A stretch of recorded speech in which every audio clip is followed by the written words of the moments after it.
मुजफ्फरपुर में लोक जनशक्ति पार्टी रामविलास की जन आशीर्वाद महासभा हुई, जिसमें चिराग पासवान ने शक्ति प्रदर्शन किया और गठबंधन के सवाल पर कहा कि उनकी पार्टी का गठबंधन सिर्फ और सिर्फ जनता के साथ है, मतलब कि एनडीए।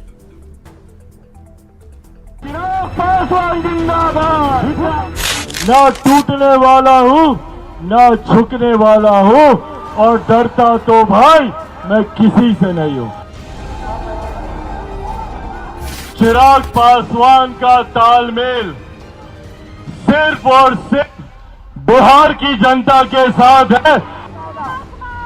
लोकसभा चुनाव की रणभेरी भले ना बजी हो, राजनीतिक रैलियां, शक्ति प्रदर्शन, सीटों के लिए सियासत और प्रेशर पॉलिटिक्स जमकर हो रही है। तक रही बात गठबंधन की, तो इस बात को मैं स्पष्ट कर दूं कि चिराग पासवान का गठबंधन, चिराग पासवान का तालमेल सिर्फ और सिर्फ बिहार की जनता के साथ है। मेरा समर्पण आप लोगों के लिए है। मुजफ्फरपुर में लोक जनशक्ति पार्टी रामविलास की जन आशीर्वाद महासभा हुई, जहां चिराग पासवान ने जनता के साथ गठबंधन की बात कही और एनडीए में रहते हुए बिना नाम लिए नीतीश कुमार पर निशाना साधकर अपने तेवर भी दिखा दिए। कहीं घर तोड़ा गया, कहीं परिवार तोड़ा गया, कहीं पार्टी तोड़ी गई, ये सोचकर कि चिराग पासवान टूट जाएगा। पर जो लोग ये सोचते हैं कि इन बातों से चिराग पासवान टूट जाएगा, वो लोग भूल जाते हैं कि चिराग पासवान शेर का बेटा है, रामविलास पासवान का बेटा है। एनडीए में रहते हुए गठबंधन के सवाल पर चिराग पासवान ने जिस ढंग से बयान दिया है, उसे सीट के लिए चिराग की प्रेशर पॉलिटिक्स के तौर पर देखा जा रहा है। चिराग पासवान जी का शक्ति प्रदर्शन के बाद तो यही लग रहा है कि भाई वो चारों तरफ से प्रेशर पॉलिटिक्स बनाने की कोशिश कर रहे हैं, जो कहीं से भी कामयाब नहीं होगा। हाल के दिनों में चिराग के रुख और मुजफ्फरपुर की सभा में दिए गए बयान ने एनडीए के विरोधियों को तंज कसने का मौका दे दिया है। एनडीए में सब कुछ ठीक नहीं है, ये दिख रहा है। ऑल इज नॉट वेल है।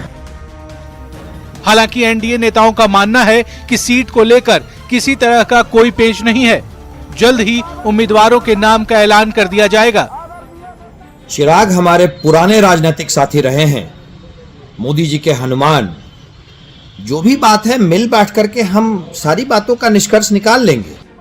लोकसभा चुनाव से पहले जहां चिराग की पार्टी ने 2019 के फॉर्मूले के तहत 6 सीट की डिमांड की है, तो चिराग के चाचा यानी पशुपति पारस ने हाजीपुर सहित 4 सीटों पर दावेदारी ठोक दी है। उसे चुनाव के पहले प्रेशर पॉलिटिक्स का हिस्सा माना जा रहा है। न्यूज 18 के लिए मुजफ्फरपुर से विनीता मिश्रा और प्रियांक सौरभ के साथ पटना से रजनीश कुमार की रिपोर्ट। और चिराग के बयान के पीछे की चुनावी चाल को आप भी समझिए। चिराग पासवान बिहार के उभरते हुए नेता हैं। चिराग चुनावी हवा का रुख भी भांप लेते हैं और यही वजह है कि कहा जाता है कि चिराग ने ही 2014 में बीजेपी से एलजेपी का गठबंधन करवाया था। चिराग खुद को पीएम मोदी का हनुमान बताते हैं। 2019 में चिराग की पार्टी को 6 लोकसभा सीट और 1 राज्यसभा की सीट मिली थी और आज के हालात में बिहार की राजनीतिक परिस्थिति बदल चुकी है। जेडीयू के अलावे हम और उपेंद्र कुशवाहा की भी पार्टी एनडीए का अब हिस्सा है। अब एलजेपी भी 2 फाड़ हो चुकी है। चिराग की पार्टी का नाम लोक जनशक्ति पार्टी रामविलास है, तो उनके चाचा यानी कि पशुपति पारस की पार्टी का नाम राष्ट्रीय लोक जनशक्ति पार्टी है। चिराग के साथ सिर्फ 1 एमपी है, जबकि उनके चाचा के साथ 3 एमपी हैं। चिराग खुद को अपने पिता का राजनीतिक वारिस बताते हैं, समझते हैं, और यही वजह है कि चिराग ने हाजीपुर सीट के साथ साथ 6 अन्य सीटों पर भी दावा कर दिया है, जबकि उनके चाचा पशुपति पारस ने कहा है कि हाजीपुर सहित 4 सीट वो चाहते हैं, क्योंकि उनके साथ अभी 3 और सांसद हैं।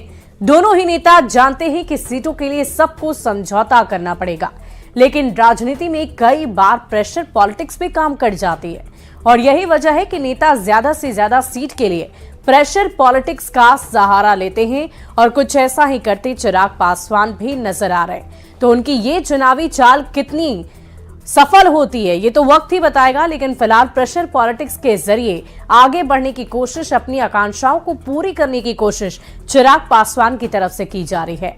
आरजेडी ने अपने कोटे की 4 विधान परिषद की सीटों में से 2 पर मुस्लिम उम्मीदवार उतार दिए, जबकि जेडीयू ने 2 एमएलसी की सीटों में से 1 मुस्लिम उम्मीदवार उतार दिया है। सवाल है कि क्या इसका असर लोकसभा चुनाव में पड़ेगा।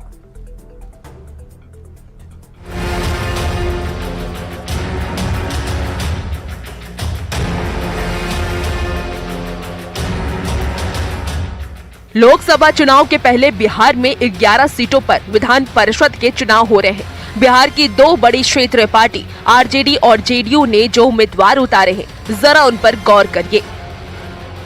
इंडिया अलायंस के खाते में 5 सीटें आ रही हैं, जिसमें 4 सीटें आरजेडी कोटे की हैं।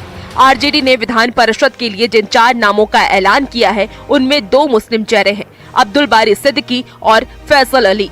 मतलब आरजेडी ने आधे यानी कि 50% सीट पर मुस्लिम उम्मीदवार उतार दिए हैं।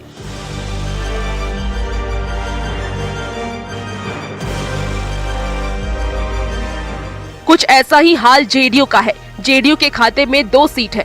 एक सीट पर खुद जेडीयू के अध्यक्ष और बिहार के मुख्यमंत्री नीतीश कुमार उम्मीदवार हैं, तो दूसरी सीट पर पार्टी खालिद अनवर को विधानमंडल के ऊपरी सदन भेज रही है। अल्पसंख्यक समाज के लोगों को मिला, तो मुख्यमंत्री जी की हमेशा ये कोशिश रहती है कि इस वर्ग जो वंचित समाज ये है, शोषित समाज रहा है, इसका रिप्रेजेंटेशन सदन में मजबूती के साथ हो सके। एमएलसी चुनाव में आरजेडी और जेडीयू ने जिस तरीके से मुस्लिम उम्मीदवारों को मैदान में उतारा है, उसके पीछे बड़ी वजह वोटों की गणित को माना जा रहा है। जातीय गणना के बाद ये साफ हो चुका है कि बिहार में मुस्लिम आबादी करीब 18% है। ऐसे में विधान परिषद के चुनाव में मुस्लिम उम्मीदवार उतारकर वोट बैंक मजबूत करने की कवायद चल रही है। हालांकि आरजेडी के नेता पार्टी के 15 एमएलसी की जाति गिनाकर ये बताने की कोशिश में है कि उनकी पार्टी सिर्फ माई की पार्टी नहीं, बल्कि A to Z की पार्टी है। दिख रहा है और उसको अगर कोई दूसरे दृष्टि से प्रस्तुत कर रहे हैं या दूसरी दृष्टि से देख रहे हैं, तो ये उनकी सोच है। अब आरजेडी के नेता भले ही अपनी पार्टी को A to Z की पार्टी बताएं, लेकिन बिहार में आरजेडी को MY समीकरण की ही पार्टी माना जाता है, जिसके 12 मुस्लिम विधायक हैं। कांग्रेस के 17 में से 4 विधायक मुस्लिम समाज के हैं, तो जेडीयू ने एमएलसी की 2 में से 1 सीट मुस्लिम उम्मीदवार को दे दी है। वहीं दूसरी ओर बीजेपी भी पासमानदा मुसलमानों के हक की बात करती है। ऐसे में ये समझना भी जरूरी है कि मुस्लिम वोटर क्यों तमाम राजनीतिक दलों के लिए जरूरी है। तो बता दें कि बिहार में ऐसी कई लोकसभा सीट है जहां मुस्लिम उम्मीदवार बेहद निर्णायक भूमिका में है। सीमांचल में 4 सीट पर तो इनकी भूमिका महत्वपूर्ण है। कोशी और मिथिलांचल में भी जीत हार में इनकी भूमिका महत्वपूर्ण मानी जाती है। यही वजह है कि लोकसभा चुनाव के पहले एक बार फिर मुस्लिम पॉलिटिक्स को धार दी जा रही है। न्यूज़ 18 के लिए पटना से आनंद अमृतराज की रिपोर्ट।